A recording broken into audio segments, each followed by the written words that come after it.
to grow, needs have continued to grow. So as we listen, there are some things that they really, really want. Of course, everything takes money.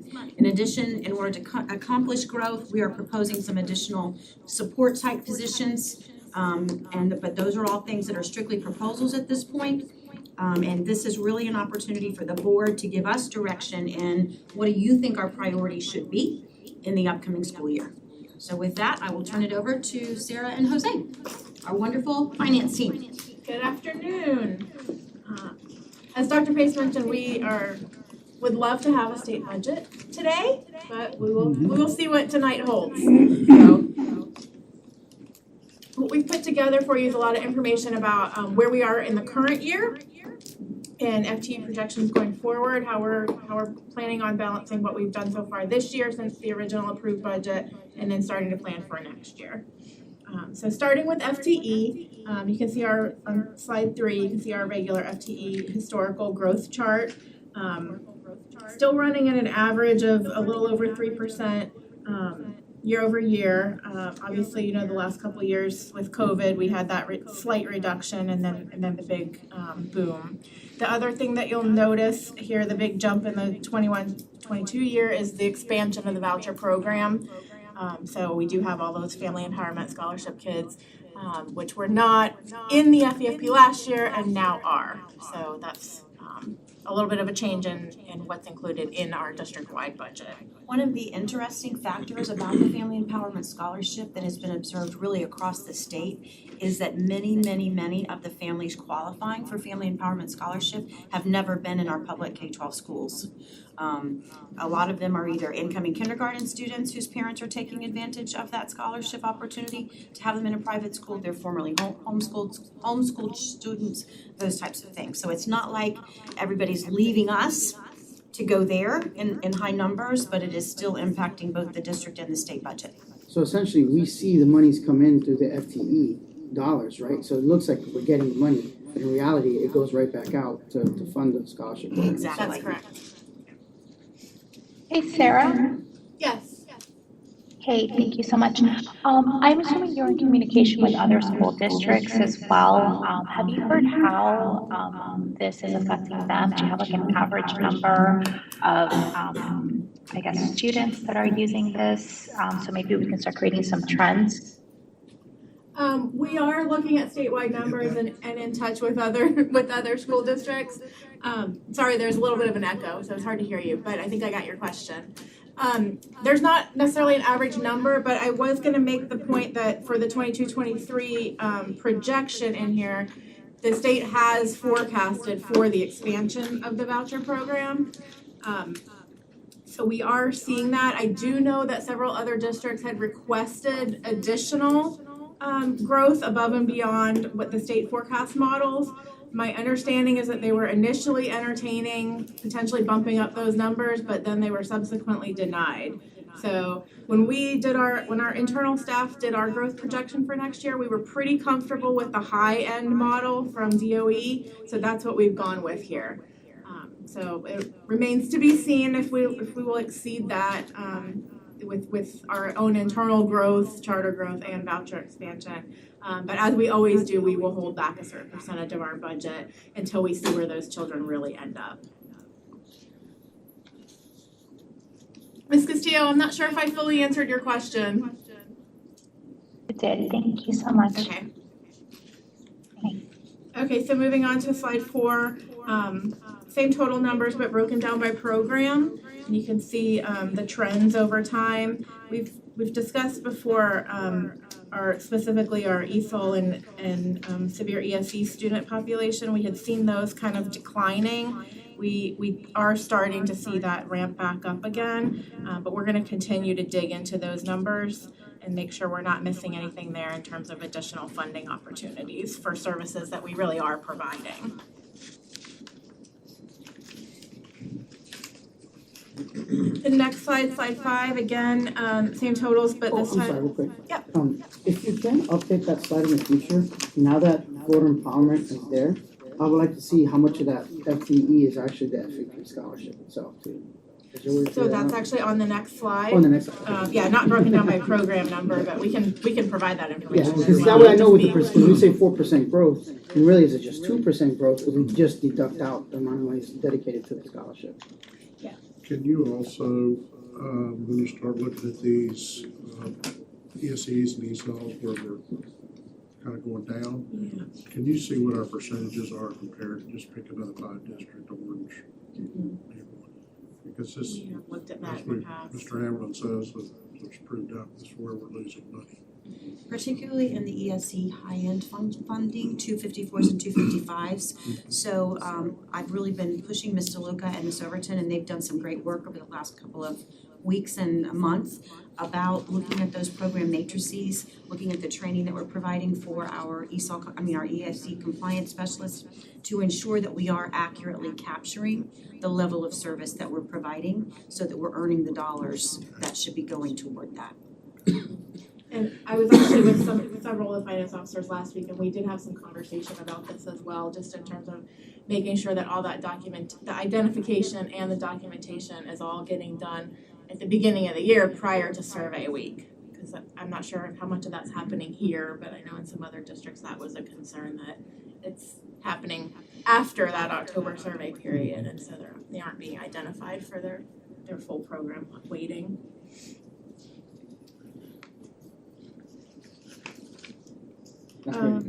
Okay, again, slide 5 is again just the same totals but broken down with FES, McKay Charter, and traditional. So you can see the green bar at the top is the Family Empowerment Scholarships, and you can see how that's grown significantly this year, and then the projected growth again for next year. So it looks Why are you projecting your growth at about 10% when it was 300%, 250% last year? So this is based on what's in statute as far as how much that program can actually continue to grow by year. So this is it? Well, I mean statewide, how much of that ends up in Osceola is a projection. Okay, so if we could be higher and some others could be lower, Yes, if we would get that amount? yes. Or we would Well, just eat it? we hope so. We would get it, I'd say, in the third calc, like this time the following year.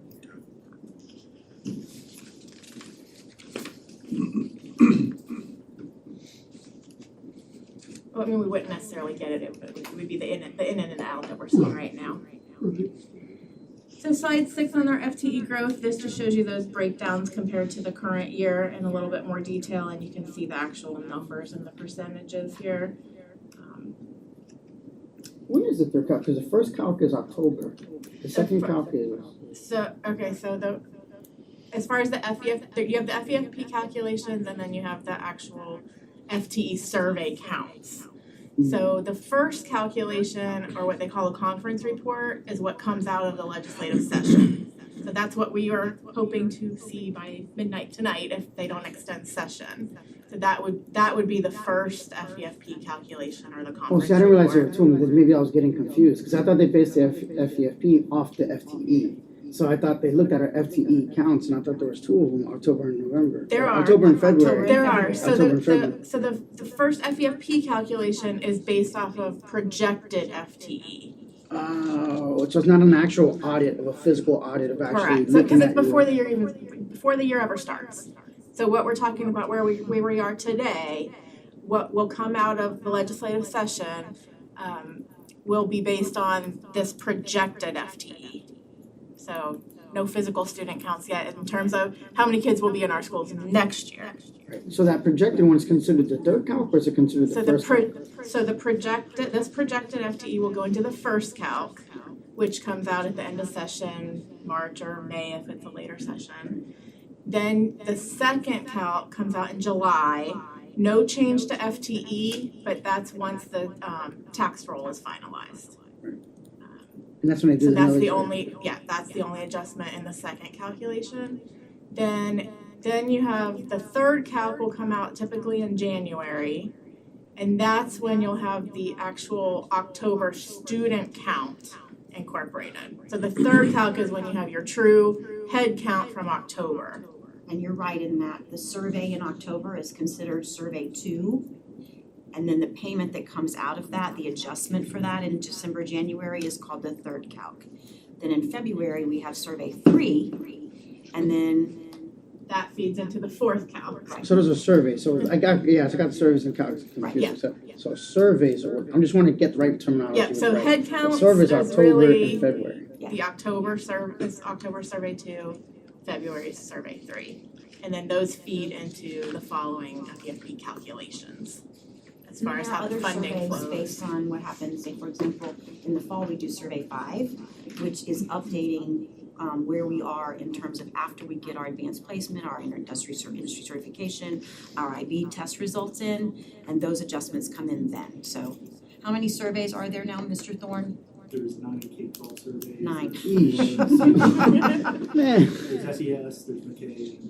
So our data, our team in IS does a tremendous job helping us keep track You'll and update us this make week? sure that we're reporting accurately.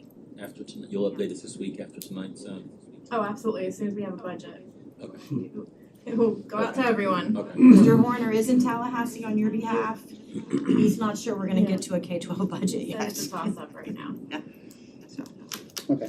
But of course, you'll hear the headline, it's the biggest K-12 budget ever. Right. So Mr. Melendez, I'm not sure if this slide actually kind of shows you the amounts and percentages that you were asking for broken down. Yeah, the prior one did, show perfectly, because the orange and showed green and showed the exact growth, and I can see, yeah, so page 5 was perfect. And it is kind of interesting to note on page 5, we know Osceola is still tremendously high growth, but it's nice to see that orange line for traditional still continuing to grow, because what you're starting to see in many districts throughout the state is declining Going the other enrollment. way.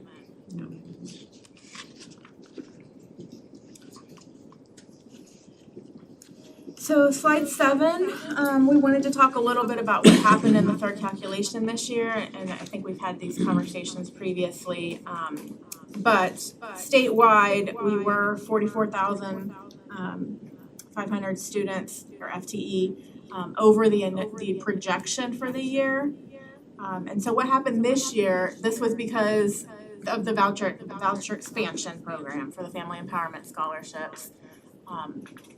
When they projected FTE statewide at this time last year, we knew that it most likely was not going to be enough because they were going to add more available scholarships after that total FTE amount was set. So what the legislature did was they created a student reserve allocation. It was $464 million. And that was set up specifically to be able to address if we did end up with more students than were in the initial projection. Historically, what will happen is statewide, if we have more students than in the initial projection, there'll end up being a proration of funds.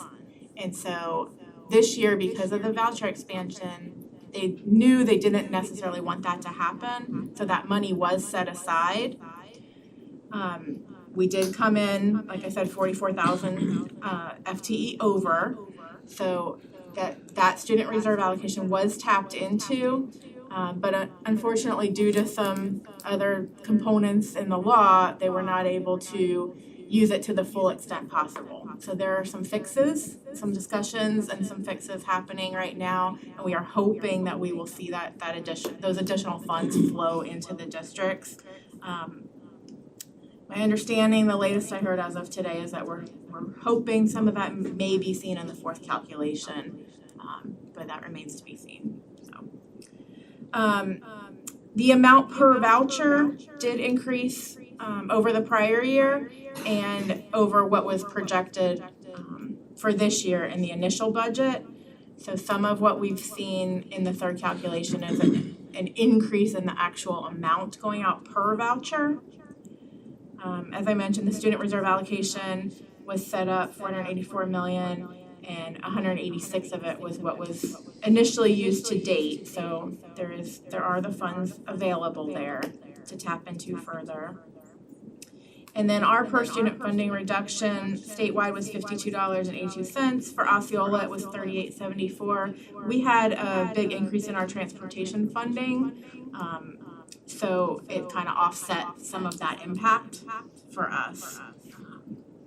see there what's really going on. And that's kind of what happened by not using the full student reserve allocation. What we would have liked to see is no reduction in per student funding, that all of those additional students were fully funded, and it wouldn't have resulted in any loss. And then the total estimated loss as it stands today is probably a little bit closer to 4 million. So that's what we're hoping will get corrected in the fourth calculation. Hey, Sarah, one thing that I don't understand. Yes, Ms. Castillo? Sorry, guys, I know I should be asking for permission to speak. I apologize. One thing that I don't understand, you said that the increase in the transportation budget or funding, which one did you say? Funding. Okay, how did that affect all of the other numbers? Can you walk me through that? First, let me explain to you what we did was we found some inaccuracies in prior reporting for transportation that we have corrected moving forward. So we saw a significant increase in reported ridership morning and afternoon. So that's where more funding came into the district for transportation than in years past. Where districts lose funds per student is really not the FEF, the base student allocation, so to speak, as much as it is the proration of the categoricals. And typically categoricals have not been adjusted for FTE purposes. But this time, because of the impact of the FES scholarships, it really caused more of a challenge for us and for other districts. Does that kind of make sense? Yes, thank you. Okay, so slide 8 is the full impact of the third calculation. The top line, the net increase was $20.9 million. So if you look at kind of the first page of the third calculation, that's the number that you will see as an increase flowing to Osceola County schools. However, if you look at what's actually going out for FES and the Family Empowerment Scholarships, there was an additional $20.2 million over and above the second calculation. So in effect, it looks like all of the increase, or essentially all of the increase, is going out to those programs. What's interesting about this is we did grow in our traditional students and our charter students. So we would expect to see additional funding for those students as well. So that's kind of what really looks odd here, is that the entire amount of the increase is going straight out the door for these scholarship programs. So that's kind of the red flag that says something doesn't make sense here. We are actually losing funding per student, and that's the issue we were just discussing that we're trying to get addressed. Sarah? Yes. Just a housekeeping thing. It just occurred to me, if this was a regular meeting, and I think a workshop too, we need to vote to allow somebody to join by phone. Even though we have a quorum, so I'll make a motion to allow Ms. Castillo, Jim Castillo, to join. Okay, there's a motion by Mr. Thacker, a second by Mr. Bass to allow Ms. Castillo to actually join the meeting in official capacity with the ability to vote. Well, even though it's still a workshop, we'll just officially join for the purposes of quorum. All those in favor? Aye. Likes, any opposed? Motion carries unanimously. So you're official, Terry.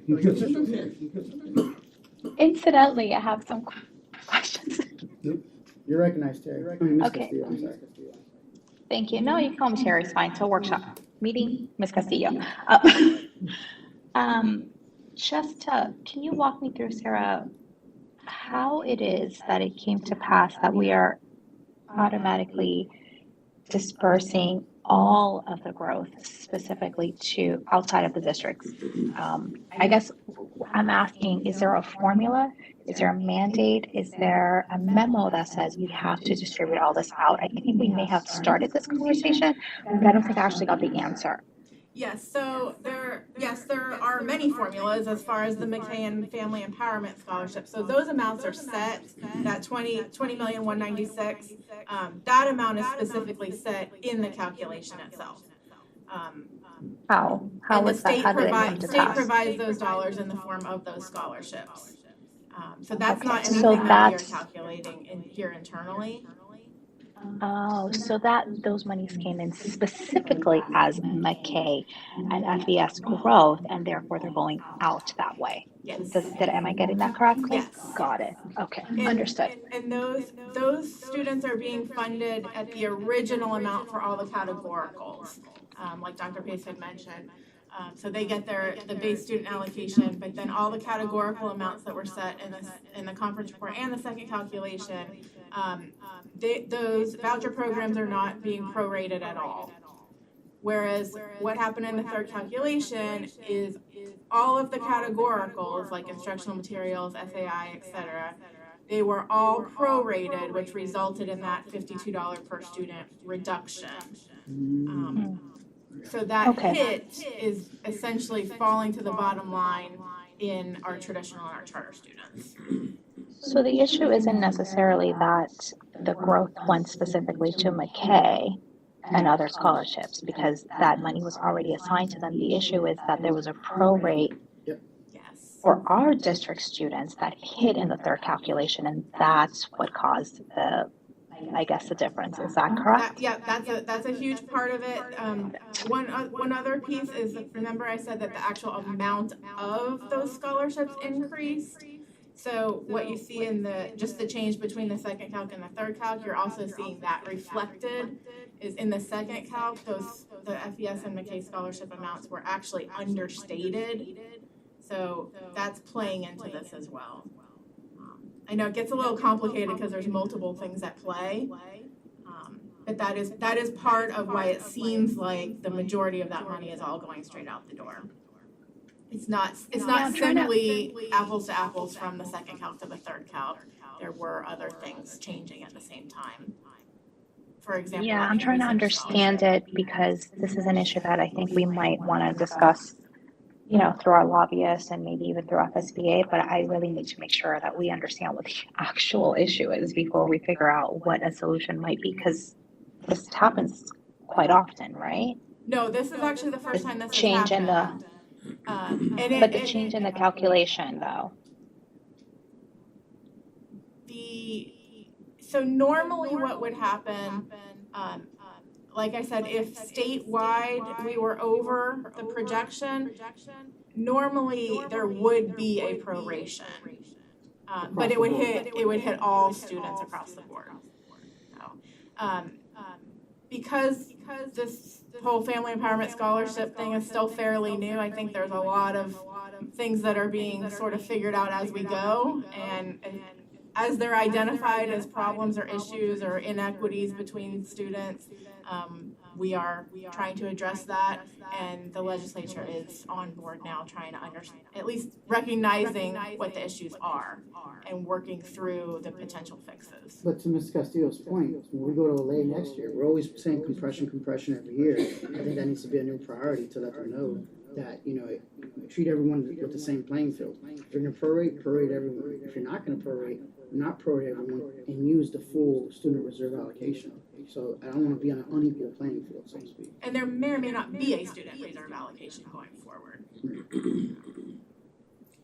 I wonder when we're gonna reap the benefit of what Julius and I have to fight with every day is just with growth management, median home prices, and commercial development. That's obviously is taking off, and we would always hear people saying, a home doesn't pay for itself. Anything that 250,000, I think, was the kind of the benchmark. But now it's running off and leaving that, and now we get $300,000 and $400,000 and $500,000 homes. So our tax base seems to be getting a little bit better. Hopefully, the commercial is going to come along with it. Later down the road, we'll be able to benefit from that. One of the challenges right now that they're having in Tallahassee balancing the budget, according to rumors, is that there's so much money they don't know how to spend it all. Because sales tax was high, property values are high, gaming revenues, so that's. Good news is this delay is not that they're trying to figure out where to cut, Right. which is usually where we're sitting. Right.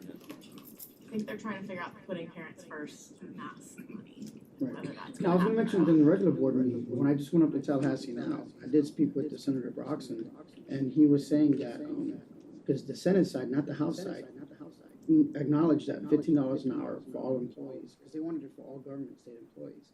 You know, and I said that, the school district, we went ahead and started that. But that can't just increase the base student allocation by a little bit, because if you do that like you normally do, then you're really not really gaining anything. We're not really, so it's like, at some point, they're gonna have to. Puts it on the back. Yeah, that should be the new floor, in other words, you know what I mean? So we wanna increase the allocation overall, but that puts us at the same position that we were the year prior. It doesn't really gain us anything overall. They're aware of that. Whether or not they do anything about it's another story. That's part of the debate. Okay. All right, we need to move. Yeah. All right, so slide 9, budget changes. So this is a list of all the major changes that have happened since September, the initial board-approved budget for this fiscal year. So first one, $3.1 million. It was staff that we had added on day 20. As you're all familiar, once the school year starts and we see where the students are ending up in our schools, we take a closer look at staffing and how many teachers are needed to staff that growth. So we did see that growth this year, and additional staff were added at the beginning of the school year for about $3.1 million. This next section is all compensation related, things that we've added throughout the year. So the instructional salary increase, the retention supplement. If you remember, due to the change in the calendar, the teachers were going to leave on the same day that was the students' last day, so we had negotiated to add an optional post-planning day. If all the teachers take advantage of working that day, the total cost would be $1.4 million. The $1,000 supplement that the governor had given to teachers, we bargained to give that to our non-classroom teachers. That was the $1.1 million. And then we had also agreed to increase the supplement for ESE teachers and increase the advanced degree supplements. So that section's all what has already previously been agreed to with our unions. Then the non-recurring $500 supplement, that will be paid out this Friday to all of our employees. And then the last section is sort of extra work on where our employees can choose to work additional and receive additional funding. So teachers that are working 7th period, we pay them a supplement for that, extra duty pay, the extra effort incentive for bus drivers that are picking up additional stops beyond their regular routes.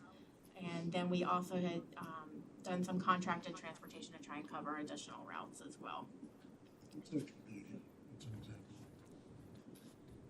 Somebody who does an OPS contract, for example, to provide professional development. If they're providing it, they get their hourly rate. If they're just participating in it, they would just get a stipend. Sometimes it's you're gonna cover bus duty in the afternoon or ride home with the bus, those types of things. This piece of it was to address the sub shortage, so this is really for those teachers that are taking on an extra period when we can't find a sub. Thank you, Christy, for clarifying. So you see the total there, that's what's been added into our budget during the year. And then the asterisk at the bottom, we always budget for salary lapse for vacant positions, unspent salaries, but obviously due to the enormous amount of vacancies, we are seeing more there. So that a good chunk of that is what's going to fund some of these additional expenditures. Next page, slide 10, is just a snapshot of our long-range general fund balance forecast. And this is what we had at the beginning of the year in our board-approved budget, so we haven't changed anything. But you can see that we had planned for this year to have an operating surplus of $2.2 million. So we'll continue to monitor as we move through the next few months and have further discussions with the board about where we want to end this year as far as fund balance goes and what we want to plan for next year. But you can see that percentage, we're trying to stay kind of right in line with that financial condition ratio.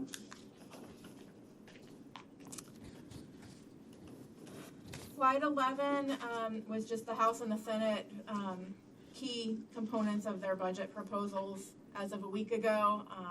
Again, we can kind of talk it through. Hopefully this is all a moot point by the end of the day, but you can see the difference in how much they were planning on increasing the base student allocation.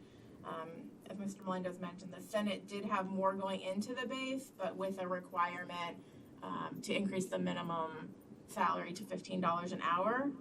So that was part of that additional funding going in there. And that's the next line, the $15 minimum wage deadline. The teacher salary increase allocation categorical, there was a difference there, and the House was going to put more money into that particular categorical, and the requirements for how that money be spent was slightly different between the House and the Senate proposals in terms of how much was going to increase the minimum salary versus how much of that could and should go to the veteran teachers to increase their salaries. So that's still, we're waiting to see kind of what happens with that.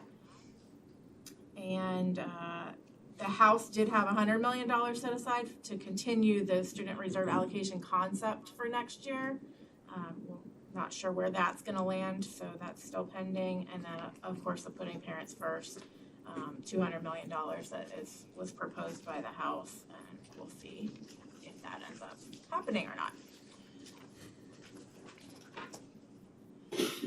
So considerations as we look towards next year's budget, things that we're already starting to plan for.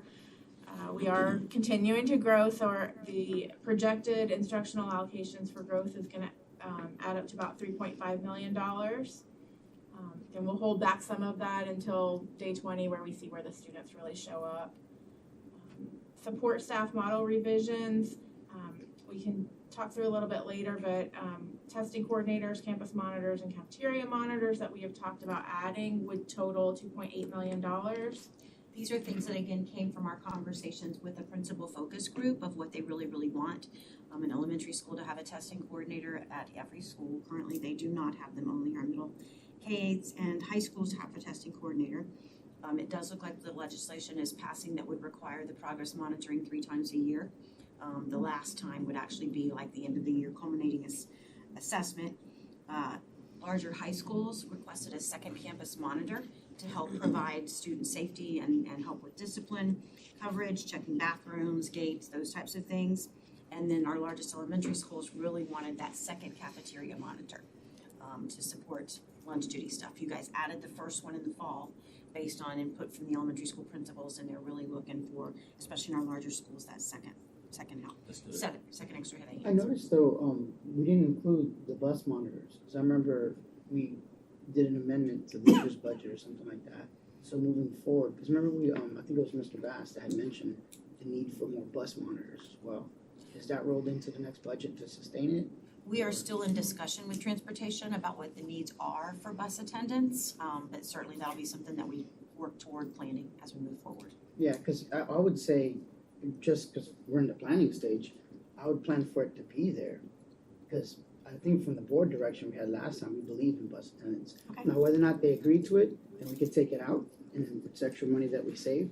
But I would say, I think that bus attendant's important. For every bus? Well, let me tell you, I spent 2.5 hours in transportation. I drove a school bus this week. Yeah.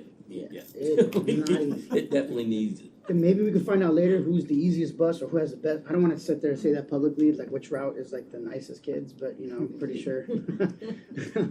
We'll pick a special route for you to try, Mr. Melendez. Well, rather than do that, I think I'd rather just across the board just say, you know, bus attendants would be needed, period. You know what I mean? So especially when the planning stage or something changes, I'd rather just, you know, just. And that's the purpose of this discussion, is for you guys, if we think we've missed something or you've got something on the list that you don't like, let us know, okay? I definitely want to see that.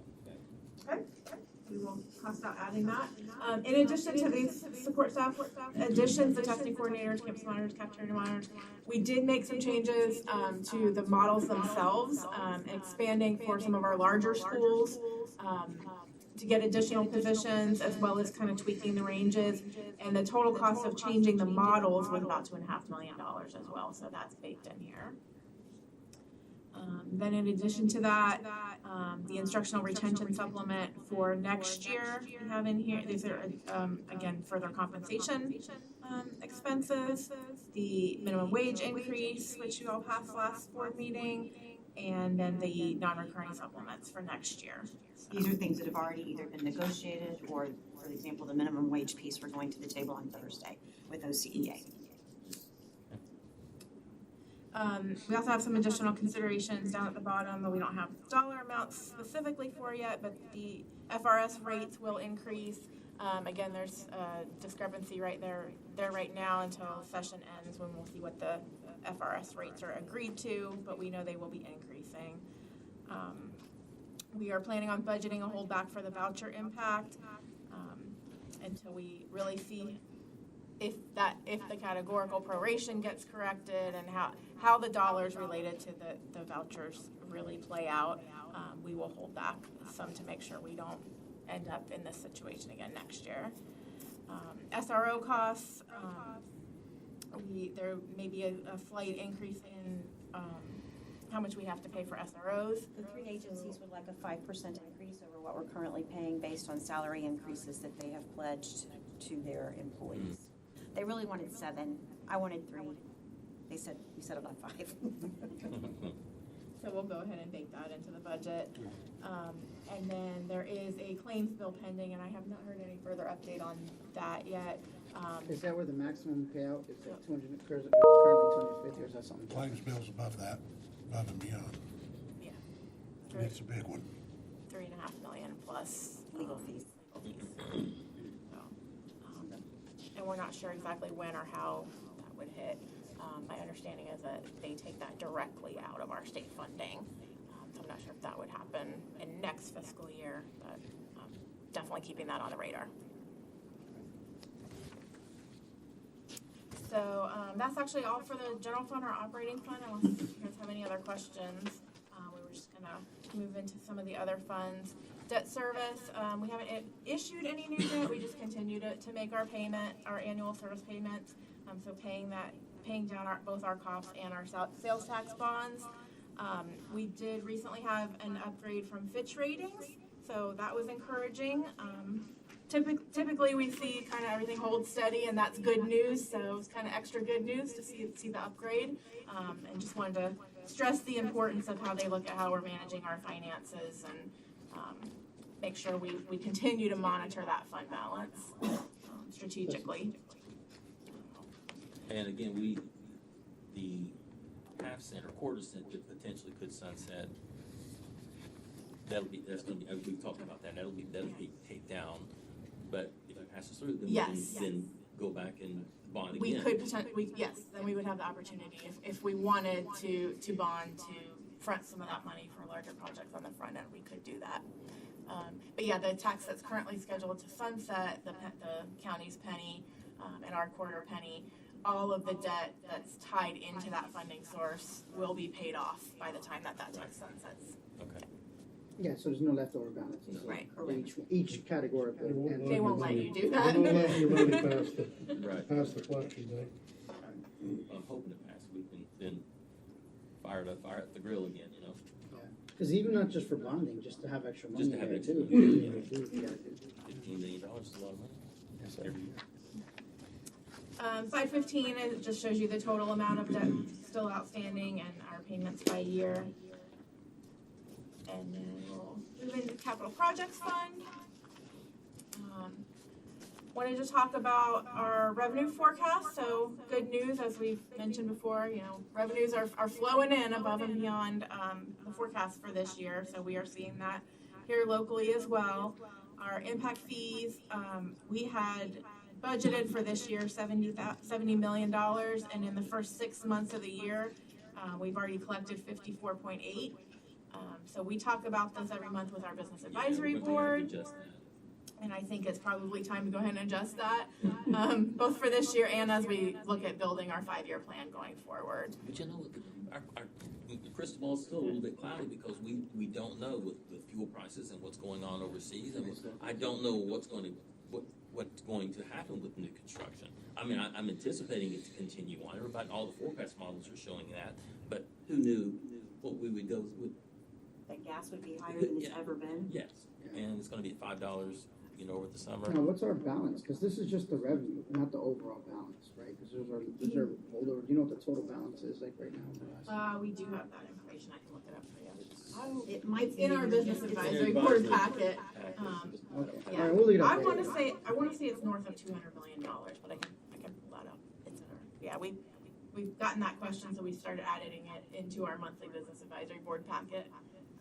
But yeah, it's definitely, over 200 million. And remember, that's the money we're kind of sitting on to then build the next couple of schools. Right. So right now we have, Celebration Island, and then the 3 K-8s. Yeah, we have a lot. In our We can plan, talk so about that. We got a lot. that money's sitting there so that we can build those schools. Okay. And then the next slide, same thing for sales tax, and the numbers on this slide, I added the half penny and the quarter penny together. So again, not quite as drastic, but you can see that we are coming in, over budget. Again, set at 45 million for the year, and halfway through the year, we're at 28.5. So, we will reassess that one as well as we move forward. Yeah, I saw Meet Them Auctions, they bought a lot of money in Osceola County. Oh, So, yeah. Lord, that 200 million in just sales alone, so what's the percentage of sales tax on that? Next slide, slide 19, capacity additions. This is what's currently in our 5-year plan. So we are planning for a space reconfiguration at Harmony High School, generate an additional 225 student stations, as well as some configuration to add classrooms in the ag building for another 50. And then we are working on a project for classroom addition space at St. Cloud High. As far as additional portables, Narcoossee Elementary is bursting at the seams, so we are going to be adding 16 portables there. We looked at Can I breathe? all the options, Mr. When I'm at Melendez. 300, that is a heck of a number for portable. To me, a portable is like, okay, you got a little bit excess, 300 is like, 300 student stations, 16 portables. yes. I mean, that's even with Sunbridge, That is- that's even factoring in the K-8 at Sunbridge? Sunbridge doesn't open soon enough. We need these for August of 2022. Fill it up. For Sunbridge is opening in 24. Okay, 24. okay. We even looked at, instead of placing them at Narcoossee, could place them on the site in Sunbridge and go ahead and set up a small, temporary school. We've done that. For example, we did that at Poinciana High School. I don't know if you were there when it started on Gateway's campus. Then they had a portable campus out of Poinciana while the building was being constructed. But the site is not ready Well, yet. what kind of you think we'll have a reduction once Sunbridge comes online? We will. However, we also know that I know the growth is. the growth out there is crazy. We talked about that yesterday with Mr. Melendez at length. Because that takes up a lot of physical space too, not just that. At some point, is that considered impact fee money? Because that's not considered remodeling, those are new student Not stations. for Do we go ahead and just, you know what I'm saying? Portables? Yeah, not for portables, but that's what I'm trying to say. Right. But can we? Now, when we if add it- like a actual wing addition, we can use it. That's what I'm trying to say, that's exactly my point. So we're sitting on this $200 million in impact fee money, we're at 316 stations, Sunbridge is a little bit away. But by the time Lord. you design and construct a wing, Sunbridge will be opening and we'll have relief. And we don't really, I don't think, want an elementary school with 1,700 kids. That's not How do we ideal. get 316 students off on our projections? Really? Just the growth has been tremendous out there. In that And particular remember area. too, that you have charter schools on that side of the county that we thought might pick up some additional students and they're still not full. Goes back to We have slide. 3,500 Yeah. empty student stations in charter schools on the east side of town. Well, and I hate to do this because this is like the worst case scenario because if people hate the redistricting, and at that point, before we commit to 16 portables, putting in land in and this and that and have to move them later. what The would we challenge do? is if you redistricted them now, you would have to redistrict them again in a year and a half. After Sunbridge, because you have to come We in online. typically don't want to do that. There's no charter that I know of that's coming online out there either. No. There's one that has a sign up on Jack Brack, or it's not Jack Brack, but and it's been it's They have decided not to open again another they're not. year. They decided they requested another planning year. Now, are these gonna be temporary portables? Because I know sometimes you can buy permanent ones, No, you these can are buy temporary temporary, ones. and when we're done with them, we can send them back. What about the Westlake K ones? I don't know if the conversation includes Westlake K, but I'm seeing we just redistricted Westlake K this year, and we're adding more portables. Yes. So is this also permanent or? No, these will be the temporary ones as well. Because we have Knightsbridge also opening in 2024 that we hope will be able to relieve some of the Westside K8 issue. The challenge that we have, Ms. Castillo and members of the board, is that the county is moving pretty quickly on their affordable housing project next to the Sunrail station, which could easily fill up Knightsbridge in and of itself. So that's how fast this stuff is hitting. What about our elementary in Boggy Creek? It's not too far from there. Eastlake, Yeah. Where does Eastlake sit on all of this? I mean, what are their numbers? I don't have those with me. Eastlake Elementary School, their enrollment numbers. About 900 up to What's their capacity? I'm just trying to think, because that being so close to Narcoossee, is there any way possible to I was shift? wondering, how do we find that space? Because Narcoossee got split, so community school and elementary. There's Where are they even land. gonna put them? When they put them on the water? They're gonna It's floating not dock or ideal, something? but that's one of the values of that site is that there's still land. It's not ideal. Looks like she's got an answer. They have, Rhonda's moving over there, they have support, At Eastlake? Oh, Eastlake has 2 portables already? and they're looking for some roads.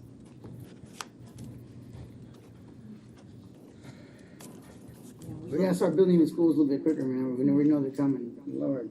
At least the relief schools. I mean, I can't say we got a bunch of, because, like, for instance, just talking, because we just had a meeting yesterday. I apologize, I'm a little bit ahead of it, where Rhonda and Dr. Pace and I sat down.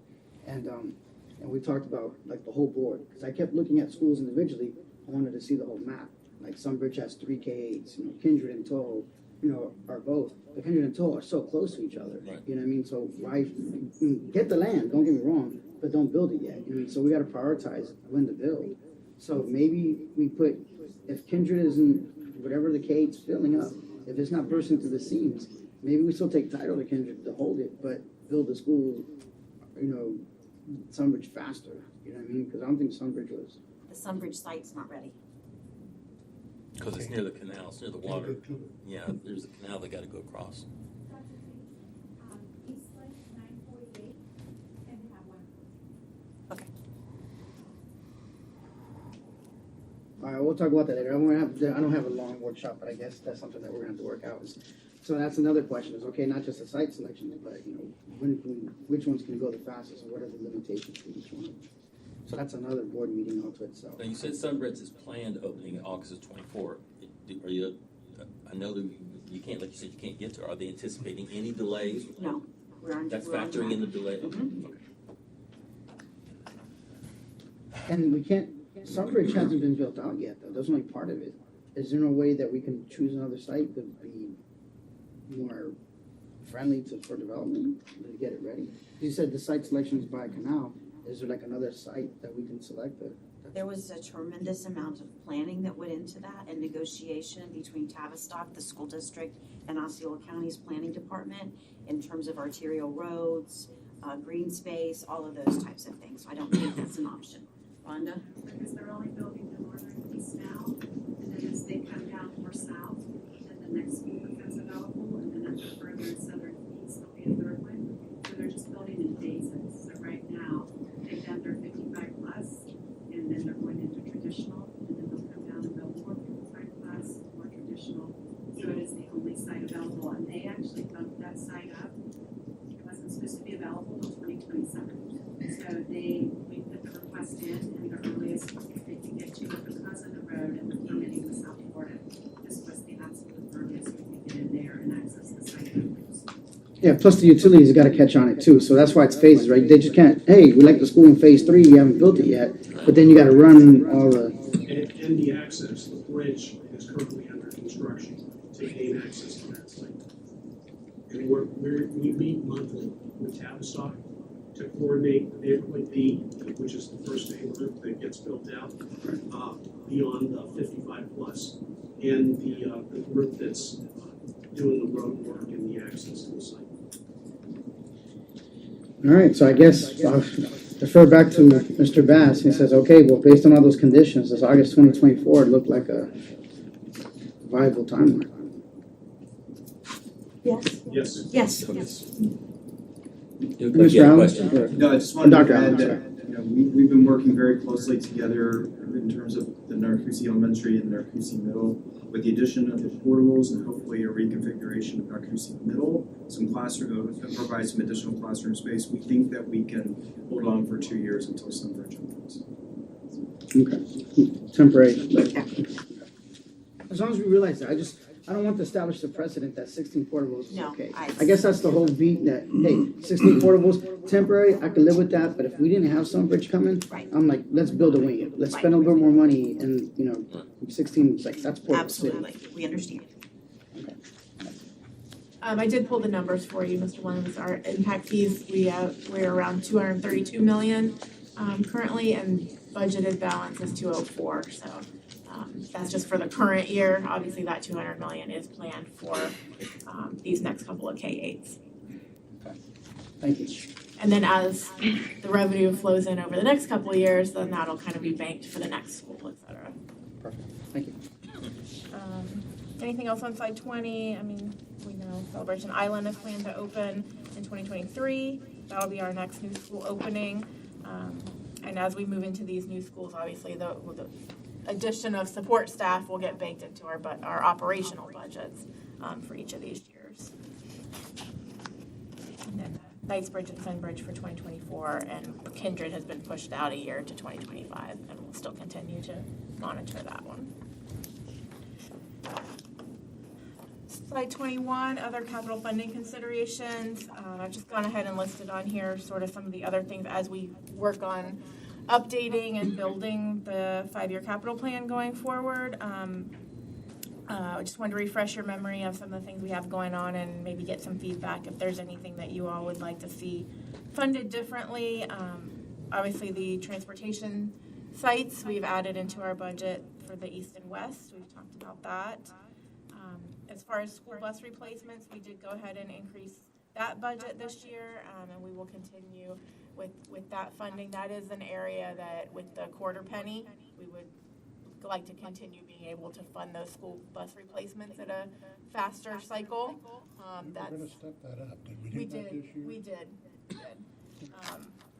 That's an area I would say if we lose that quarter penny may become a concern where we would have to slow that down again. Right. Can we also consider, and I think I spoke about it before, on a school-based replacements, can we look at potentially electric buses?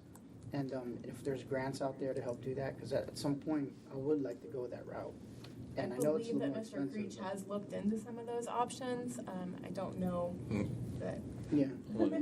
I watched the look between two, I wanna get their opinion. Well, Hey, we team. had discussed for Sunbridge, K-8, making it future ready. So we intend to install some empty conduits for the future charging stations. Can you guys hear me? Yes, Ms. Castillo, you're recognized. Okay, thank you. Sorry, I don't know if someone's speaking, so I don't know if I'm interrupting anybody. I hear some of you guys very, very, very low. But it sounds like we are talking about any other considerations that we might be wanting to discuss. And I know that I have been talking You with have the to talk up, community Terry, over in can't hear you. Celebration. Terry, can you You speak guys up? can't hear me? No, just speak up a little louder. Louder. I know you can do Okay. it. Oh, I can do it. Okay. I've been speaking with the community members in Celebration, specifically the parents and staff at Celebration K-8. And I don't know if any of you have been to Celebration K-8, but they have a serious need with their fields. And I don't know if you have some considerations with what we might be able to do there. I know some parents are concerned about getting a track, being as they are one of the only K-8s that doesn't have a track. And we just asked them to add an additional 200 students, if I'm not mistaken, last year. So that school has been bursting at the seams, and I think that might be something that we can maybe have a discussion about as a board, whether or not we want to kind of like make that school a little bit more equitable. Yeah, I believe that's appropriate in the athletic facilities. we're in transportation, Ms. Castillo, so, I do agree, but we hear you that Celebration Cake, the track needs, some upgrading. They don't have one at all. Oh, they don't even have one at all? They don't have one, yeah, they don't. They don't even have one. And yeah, I think that would be something that we would consider. Absolutely, then we'll build that into the process. I mean, not me, I mean, Terry, I mean, or just two board members, but I believe that, you know. No. I saw Robert agree as well. Absolutely. Okay. So it's in there, Terry. I mean, Ms. Castillo, I'm sorry.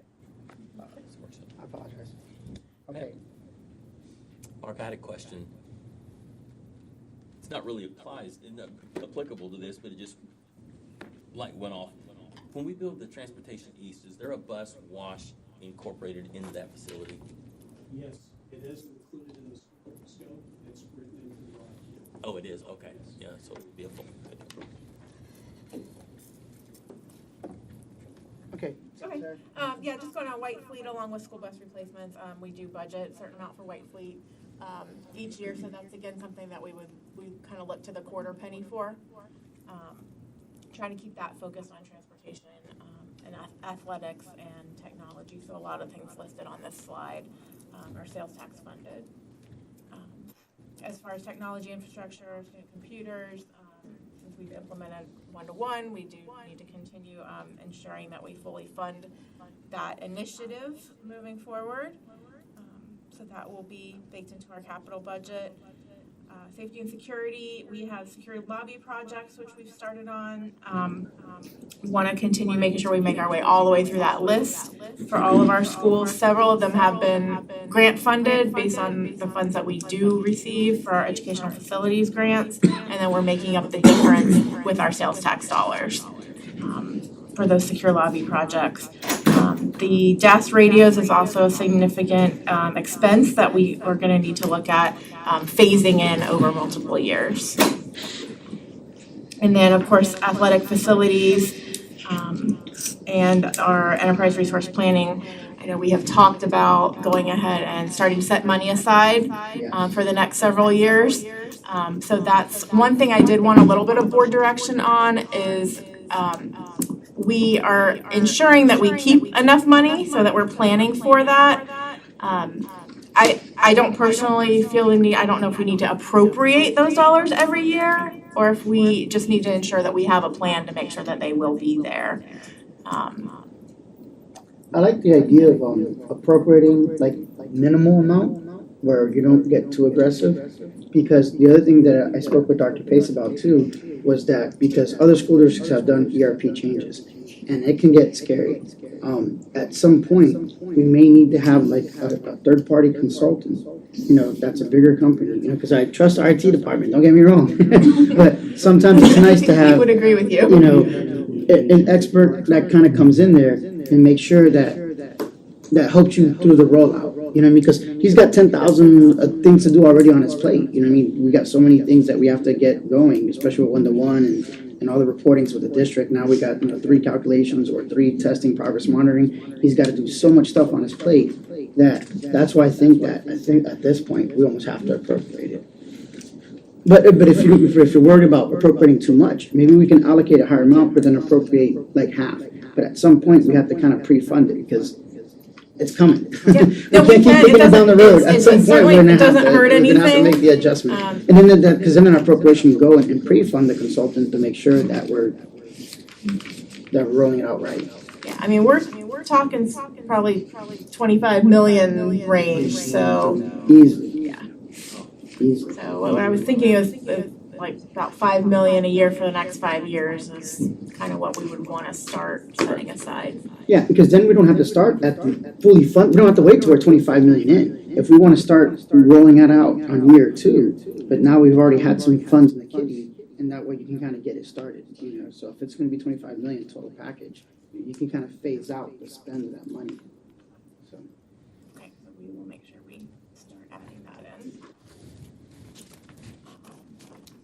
If there's no other questions on capital, we'll move into our CARES, ESSER, and ARP funds. You have seen these slides before.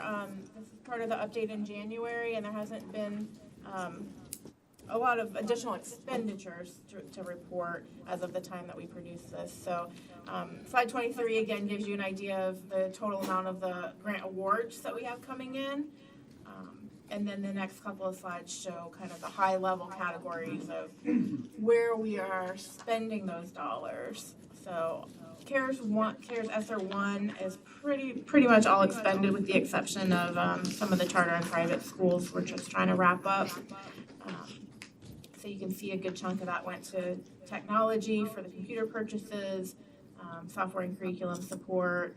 We did add our computer techs out of this funding source, and then some of the COVID PPE supplies, as well as a few additional positions and professional development. So that was our CARES 1 expenditures.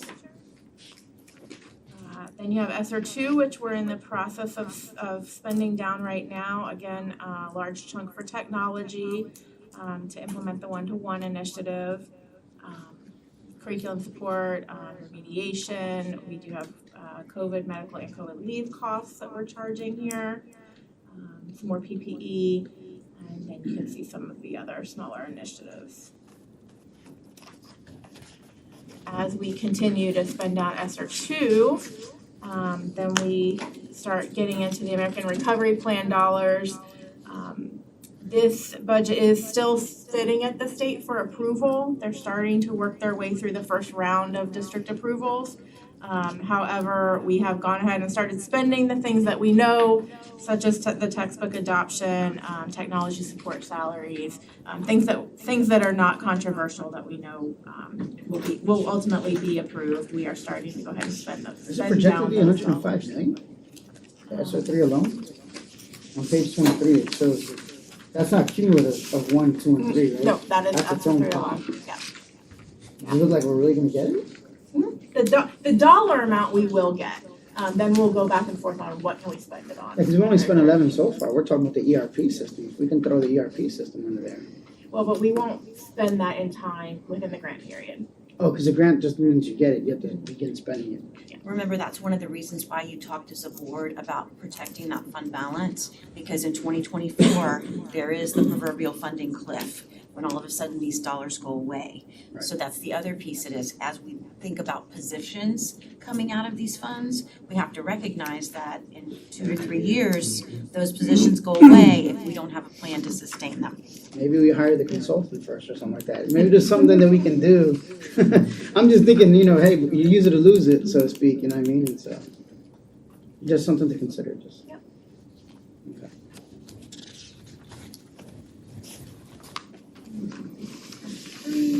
And then slide 27, since we submitted our initial grant budget for consideration on the ESSER 3 ARP dollars, we have already thought about a few things we might want to add into that funding source. And so Leslie and her team are prepared to submit a budget amendment as soon as we get the initial approval. We want to expand our instructional mentor program. I know that's something that we've discussed previously about the importance and the benefit of the mentors and expanding that. So we want to charge that over the next few years to this funding source.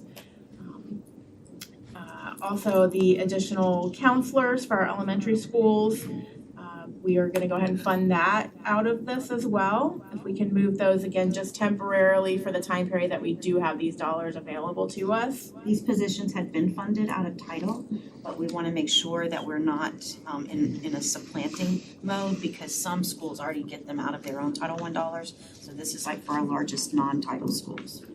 So these aren't additional positions. This is just changing it from one title funding source to ARP. And then the resource teachers and specialists. These would actually be additional positions to beef up our curriculum writing program. We have been relying on our very mean and mighty but strong district resource team to both provide teacher support, professional development, coaching in schools, but also to write curriculum in their free time, which they don't have any of.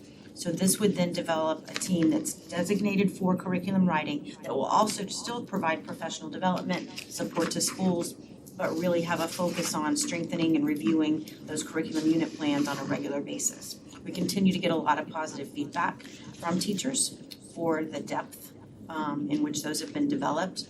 But we also know, particularly in light of critical race theory, we've got to even be more careful all the time about reviewing our curriculum, resources and materials and things that we're asking our teachers to do with kids so that we're fully in line with the new laws. Right.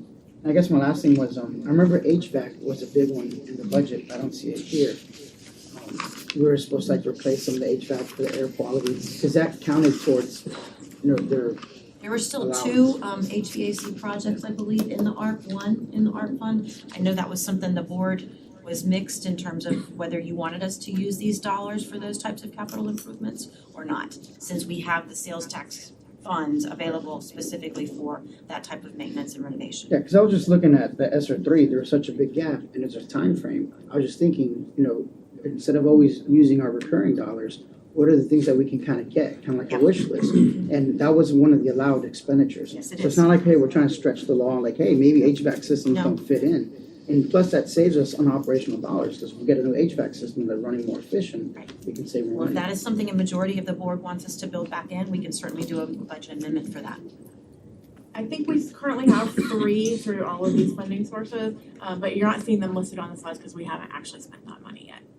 Okay, that's But right. as So- we move forward, we so can, that- we can so look at just how 'cause much I of see a gap that between 105 and budget. 11 Yeah. doesn't mean it's not accounted for. So you're saying it just hasn't been We spent, just so maybe haven't- it's we haven't already actually there, spent it and yet. there's really not much of a difference. But we can, like I said, we can continue to look at, as we move through the end of this year and next year and through this whole grant period, we'll continue to adjust. So if we get to a point where there's additional needs in other areas, or there's certain things that we would prefer to spend the money on something versus another, we'll always have the opportunity to continue to amend that budget. It's very much like the old funds that we used, what were those? The ARA fund. ARA funds, yes. Pretty Well, here's open-ended. another idea too, like before I even make that suggestion, is, because we have a lot of relatively new schools. Out of the old schools that we have, what are the ages of the HVAC systems themselves? So if you put 3, right, and there's exactly 5 of them at the 10-year plus age, for instance, all the rest are newer, then hey, we might just go to the finish line and just pay for those extra 2. But if there's like 6 HVAC systems that are older, and you're like, okay, if I get 2 more, I'm not really making a significant dent, there's still 4 more to do. And Mr. Capany and his team have the facilities condition assessment so that you're looking at the age of the material, age of the equipment, also the operational efficiencies. Is there one that's having to have more repairs than another, that type of thing, as they plan a cyclical repair cycle. We started that back before we went out for the sales tax initiative, and we've kind of hit those heavy priority 1 chillers that were on our deferred maintenance list, but then we're continuing to just track through that cycle on what actually should come next. The challenge that we have right now is cost escalation and the supply chain in terms of getting that long lead equipment even ordered and on its way here. And some projects are costing upwards of 20-25% more now than they did 6 months to a year ago. So we want to make sure that we're doing the priority fixes, but we have put, for example, some cafeteria renovation projects on hold. We had to change the way we were doing food service because of the supply chain issues. But B, too, just because I couldn't see spending or asking the board to spend an extra $1 million for something that wasn't a need. It was a want, but it wasn't a need. So that's kind of where we're evaluating that.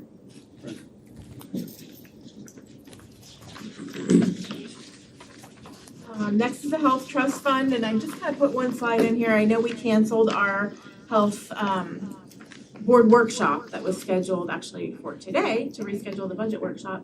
But I did want to go ahead and make everybody aware that for the last several months, we have been seeing claims come in over budget. So we're starting to monitor this very closely.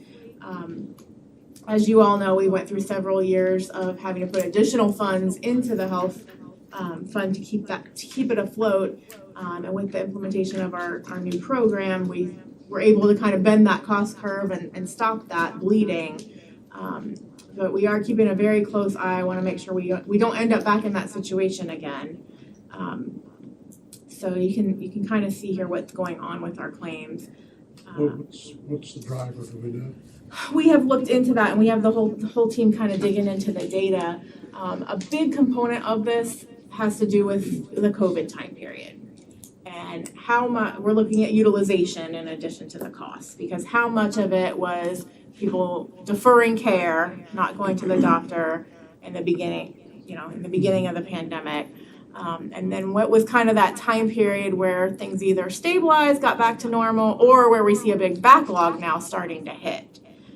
So I do believe that is a component of what we're seeing now, as people that kind of delayed their care and now it's all coming to fruition. There are also other components of our program that we're looking into, our bills being paid timely, what's going on with balanced bills.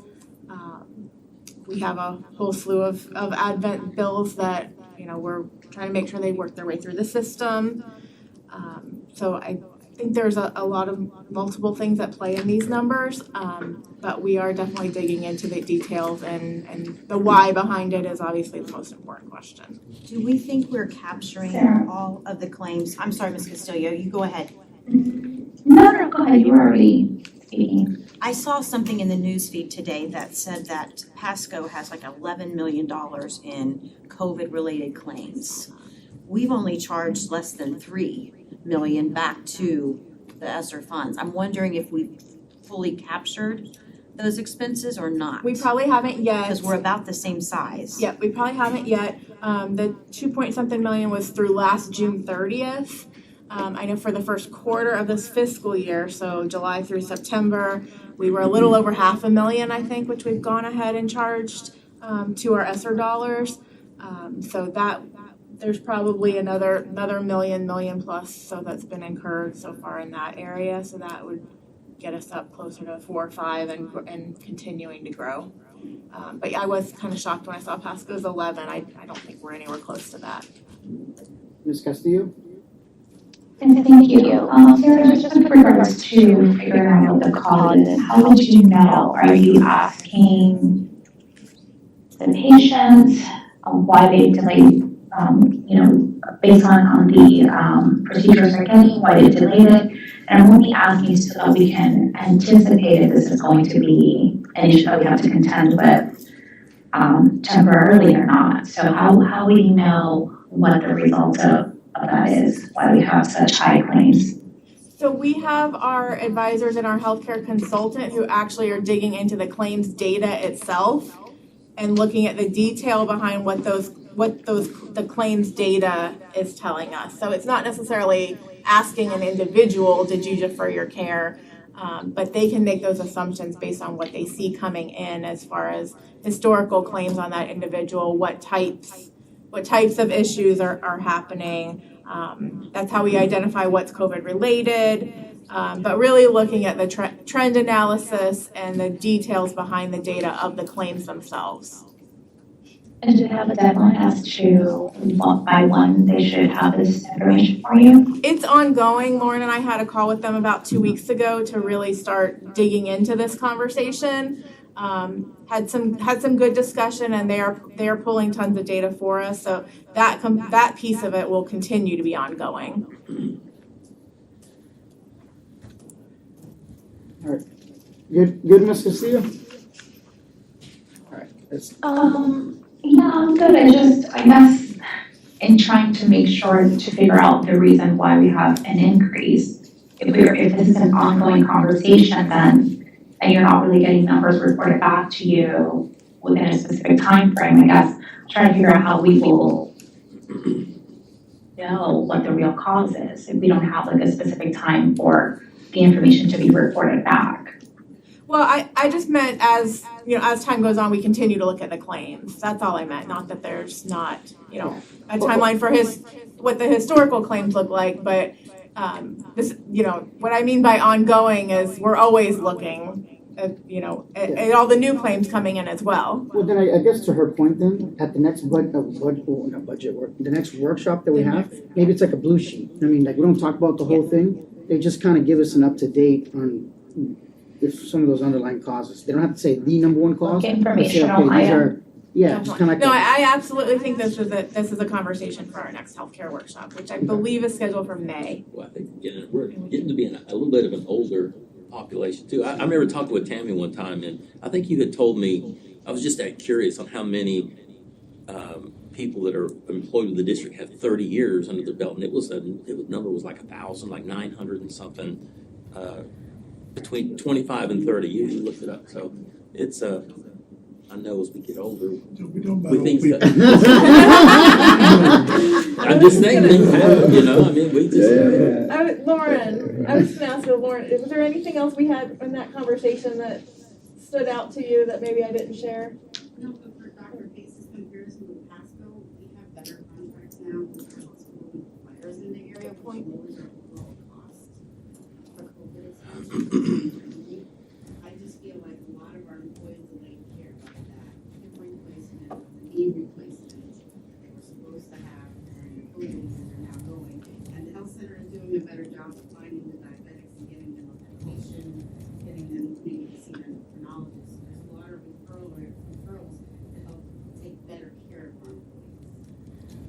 Is there any chance that Pasco is looking at some of those things and calling them COVID-related?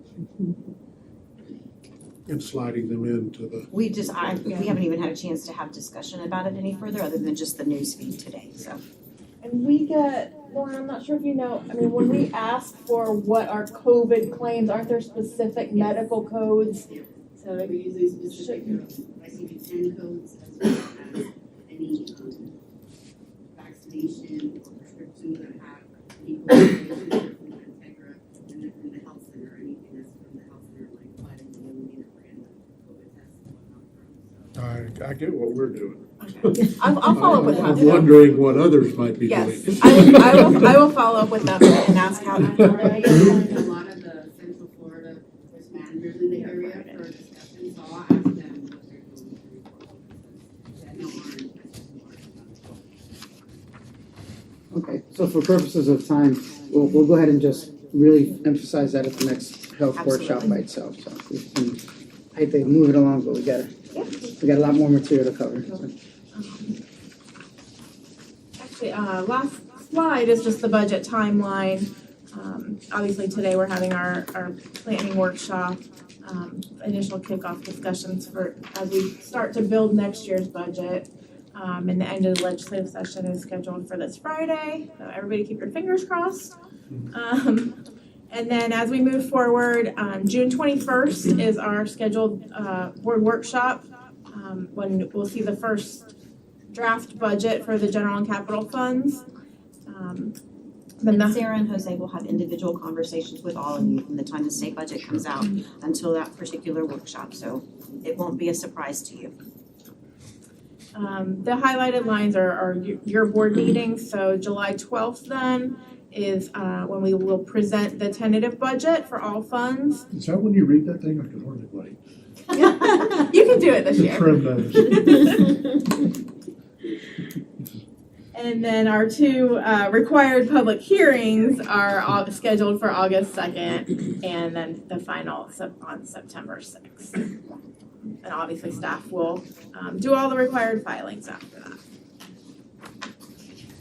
Yeah, because they're talking about a special session. Are they allowed to have special sessions and talk about anything, or can it only be specific? Specific topics. Okay, because They I know have the to announce congressional, because they have to congressional announce maps aren't in advance, certified right. yet.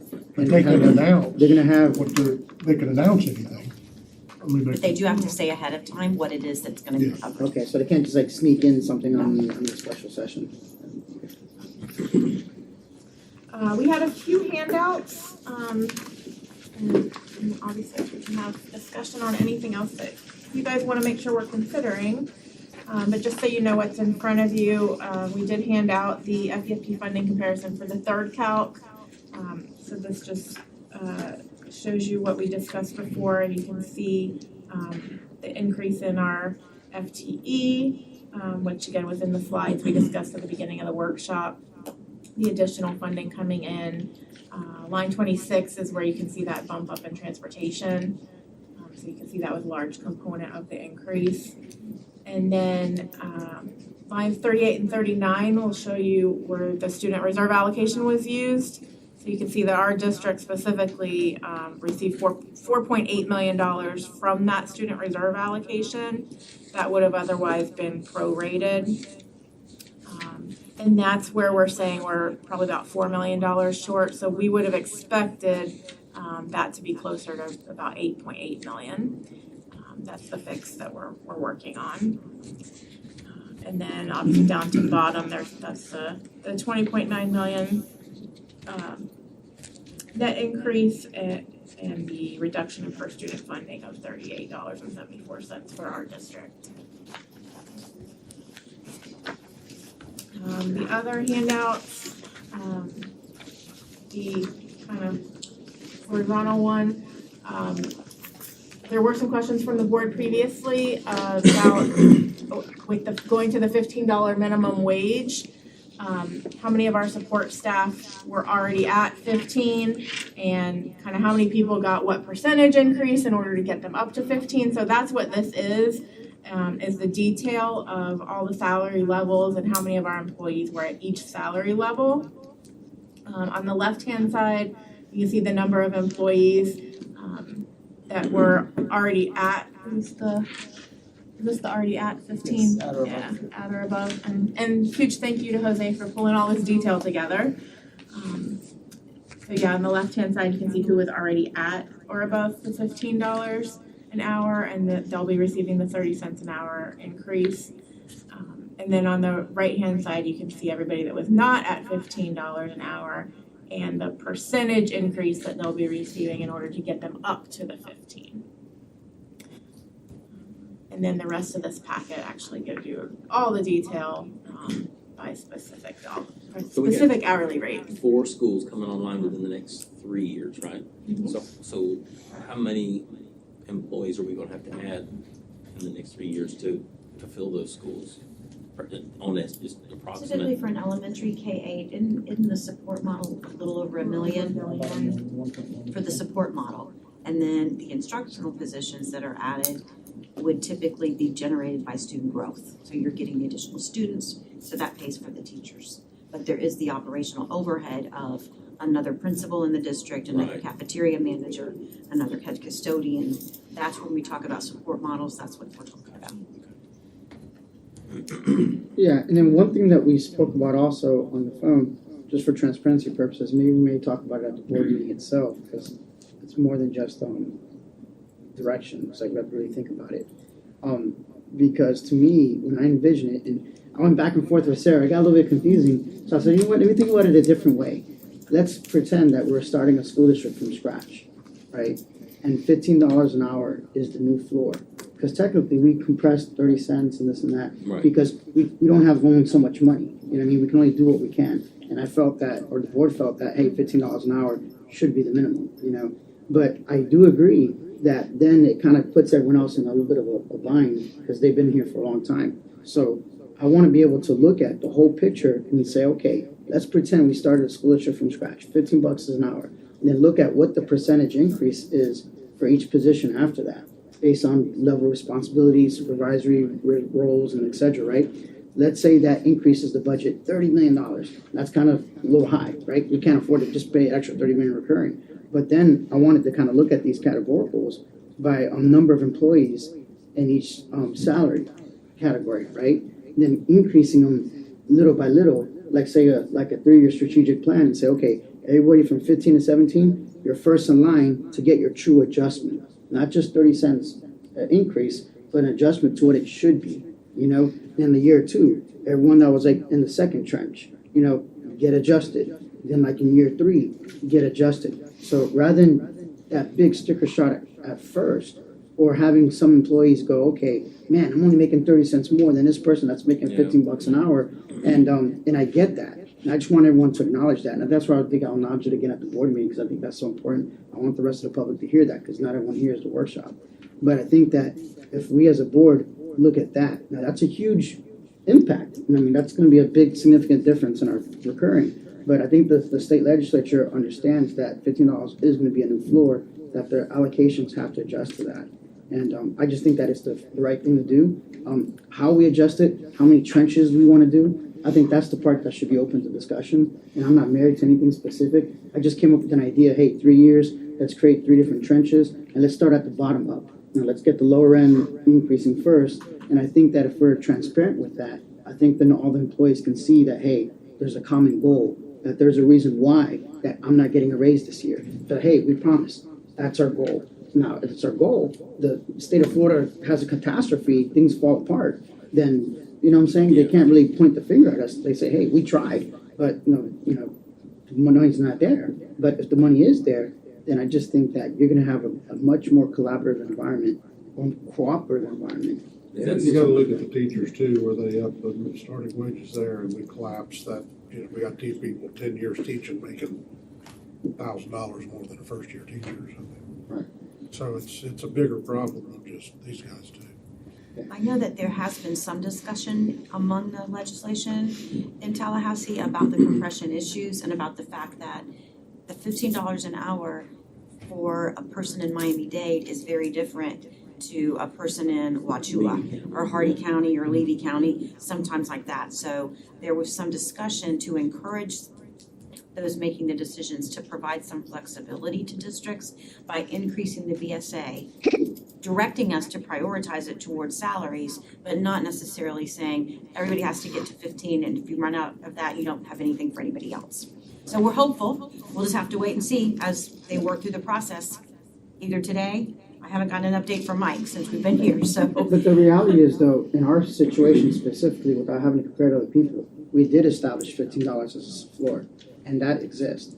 And I'm just saying, in my good conscience, when I did that, I wanted to give people a decent living wage. Yep. But the consequence of that decision was that other people don't feel they're getting progressively more money based on their incremental responsibility at the district. And I just want to acknowledge that.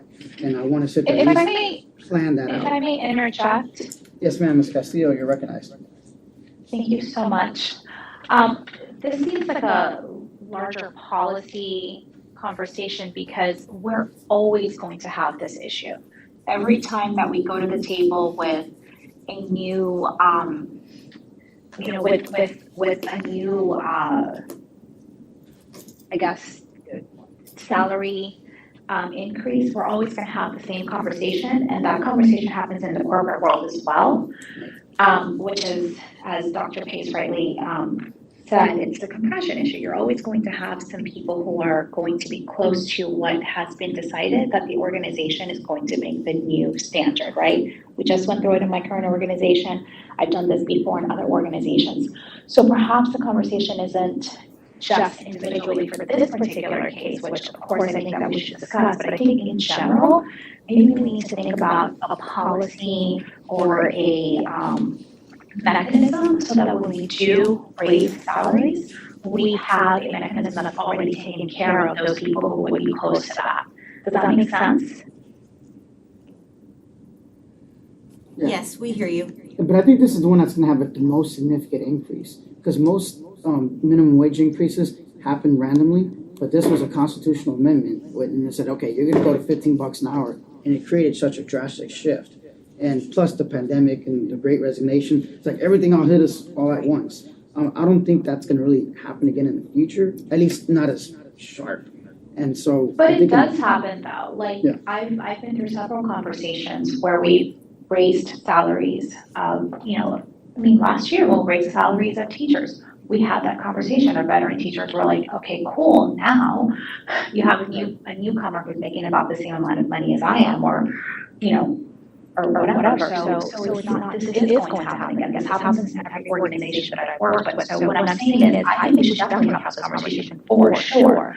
But I also think that we should maybe look at the larger problem, which is how do you make salaries in general in our organization equitable? That's what I'm trying to say. I'm not trying to say that we shouldn't have a discussion about it, because we should. But I think that it is going to be an issue that we will continue to face, not just our board, but different boards as well. And we should probably have a bigger discussion about equitable salaries in general. And that's like its own discussion on its own. I guess Right. the next budget workshop or something like that, depending on where we are, if we kind of. Well, it also could be part of our strategic planning Yeah, discussion I think I moving prefer forward. that. So, now is the board's time to discuss what you guys want to discuss, or to tell us if there's any priorities that you haven't identified during the course of the discussion today that you want us to focus on. What time is the other, just for time purposes, what is the other 4 workshop? o'clock is the facilities Okay, so we workshop. have some time, okay. We don't have to use it, but we do. I was like, yes, we do have to use the restroom. Anything else, Ms. Castillo? Anything at all related to the budget, not just the last few things that we spoke about? No, just as long as, once again, I want to recognize the situation with the track, possible track, or lack of a track acceleration gate. I know that we did have some soft discussions, but I would like us to discuss that further. We can talk about the facilities, can't we? Well, we've written it down as a priority, that you had consensus from the board, ma'am. Yeah, because I think the first thing is that it's actually in the budget. And I believe that it's in the budget now, Ms. Castillo, because we have board direction to staff to do that. And then facilities will say, okay, now that I know there's money in there, they have to look at their availability when they're ready to get it going. Because I think there's a process. We just have to go through like the RFP process and everything else. But it is, at least money's there for it to occur.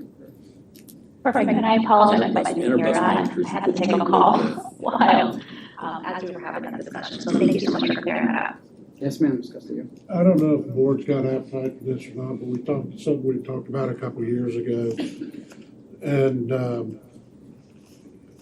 in my opinion, whatever that's worth, I think some of those important people in this district are our principals and their administrators who are running the schools day to day, every single day. And we talked about leveling within those groups, too, really talking about principals primarily. I won't use the right word, maybe have a principal 1, a principal 2, or principal 3, based on your term, your experience, your performance, to where we could separate some of these and really make sure that our superstars that are being compensated fairly, and I'd like to look at that again. I don't know. I think y'all had started looking at that, and it just kind of got put on the shelf. We So did. explain to me what We developed like the concept of a master principal, Yeah. almost like a master, and we looked at it first for teachers, but it's always hard to get that Now, there's a negotiated scale for process. principals, right? You just don't make a principal, that's it, right? Is there like a steps, you know what I'm saying? Is there like a salary range for principals right now, or they just make a certain amount? There is a salary range for principals based on either years of experience, prior administrative experience, and then there's a range based on whether or not they're elementary, middle and K-8, and then high school, so to speak. But what we talked about is the fact that sometimes too, what happens with principals is you have the same salary compression issue, particularly if you hire somebody from the outside, they were already making X. Right. We're gonna give them 5% more, they immediately then sometimes jump over some of our current principals who kind of rose up through the ranks. So the idea was that you could develop a master principal job description that would require them to do more. For example, be a mentor for other principals in the district, to have highly effective performance, to have student achievement, to have perhaps teacher retention. We could have specific criteria to earn this designation of master principal. And then they could get maybe $1,500 or $2,500 more than their peer that's new to the job or struggling a little bit or isn't willing to spend some extra time mentoring others, that type of stuff. That's the concept. I could support something like that if the criteria is clear. Okay. So that way people know exactly how to qualify for it. It doesn't look like, hey, this person. No, we started and we'll go back to that job description and look at that. Okay. Any other, I got 2 items that I would like to kind of discuss a little bit. And we talked about it before as a board, and then Dr. Pace made it clear. Well, this is a good problem to have. There's a lot of students now that are qualifying for state, national championships. And like one of them was a robotics team, and there was a couple of robotics teams. I think I just spoke with Ms. Lowe today at Parkway Middle, and she was telling me, the board allocates $2,500, but we need like $30,000 because the hotel stays. And not that we want to increase for that one, but like I said, that's a good problem to have. If we have too many people going to national and state, maybe we can because they're state, that by definition they got to travel, they have to stay at a hotel, they got to, and to keep putting pressure on boosters and. But I only got so many corporate friends that I know. After a while, I get exhausted, and it's like, how can I get so much money out of it?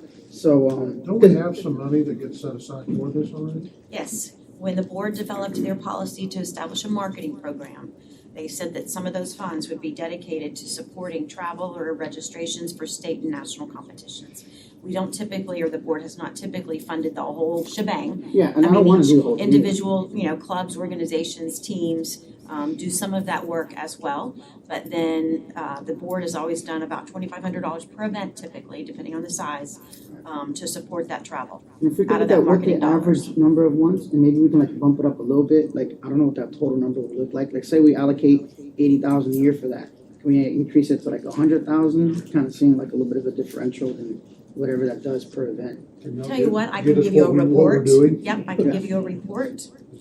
Yeah, status, yeah, because it depends, if there's a number of events or like the whatever, or the amount of, well, the amount wouldn't go greater than 25 that we would contribute, but that's what I'm saying, we may contribute if there's less amount of events or, Okay, I will get Dana to give us a full report on that. okay. And then the other thing is, and something that I spoke about in Tallahassee, because I sit on the Institution Advisory Board with TICO, OTEC, right? But even then, I think with Ms. Castillo, we're talking about the aerospace program at Osceola High School. So it's not just limited to OTEC. Once we get that rolling, let's just say we do have a pilot license, right? Well, now we got to hire a pilot. A pilot at $40,000 a year is going to be kind of difficult. You know what I mean? So we don't know if maybe, and I heard that they had HVAC specialist problems too. If you get somebody that specializes in HVAC, that position's been vacant for so long. So I don't know if the district can create like a separate category of employee to sit there and say, hey, they're CTE specialists or something like that, or if there's a way to contribute to that funding, because there's a vacancy of a lot of specialists that we can't really fund right now because no one wants a job for 40,000, and we need them to be highly technical, kind of positions to kind of fill. So I know that's. I'm all with you. You know where the problem starts to run. It gets to be a union. Correct. But that's what I'm trying to say. But a way around that is by creating a possible new category, is what I'm saying. So if it's a new category. We've talked about this since I've been on the board, how to find some of these people. And one of the things that I've encouraged the team to do is to be creative in how we schedule these types of things, to see if perhaps we could partner with someone in industry who maybe has a job 5 days a week, 60 hours a week, but who would give us 4 hours, and maybe come in 2 days a week for 2 hours, provide that specialized instruction to students as an adjunct. And then we have independent assignments that they could do the other 3 days a week if we provide supervision or whatever. So I think we're just gonna have to be really creative about how we approach these things and look to our partner industries, not necessarily to give us money, but say loan us your expertise for a few hours a week. Right. Because in the end, it helps them. I mean, this is creating future workforce for them. I'm all in it, but I know it takes a pretty special person to be willing to come and do that. And they're out there, you just gotta find them. My high school physics teacher was a rocket scientist from NASA that in the late 70s when things slowed down over there, and he was from here. Right. And but he worked in mission control, and he was a physicist and engineer, and it was incredible. And he got let go of one of those things for about 2 years, taught here at OHL, and he went back as they went back up. But what an experience. Not to mention he could take us to NASA at any time and take us into all these really cool. Right. I mean, it's something you don't get. All right, so discussion on anything else? All right, so workshop's adjourned till 4 o'clock. All right, great, Thank you all. Thank you, Jose. Thank you, Sarah and Jose, great job. And the rest of your teams. I know You guys you're not get full credit. Are we at this table again? Thank you, Terry. We just adjourned 4 o'clock. We're gonna. Okay. I just didn't want to leave her hanging. What did you say? Is she coming tonight? I had a Yes. K-12 pass compression. Oh, okay. Good.